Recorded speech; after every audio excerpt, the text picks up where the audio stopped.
kiki kyosuubira okufunamu?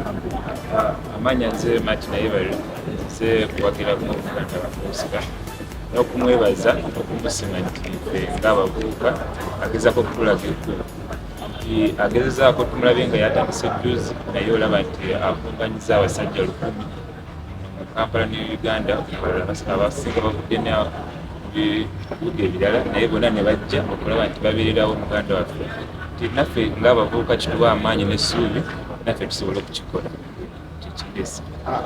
Fashion gw'ogitegeera otya? Nze ng'omuntu fashion kitwala nti oyambale omukolo gwe gw'ogendako kubanga kiva twambadde suuti leero kubanga omukolo leero gwa suuti okulaga suits osika waffe zaako. Most of the people tebamanyi suits zebalina kwambala. Find people ng'ayambadde suit n'emugoola n'etamunyumira n'apuluma omuntu bw'aba anayambala suit alina kufokasinga ku ki?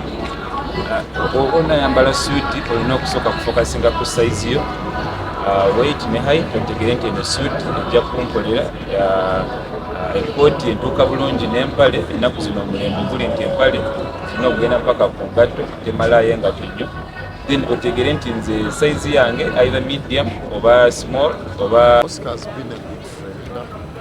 It's now some good years, yeah. Sana essentially because he's a friend.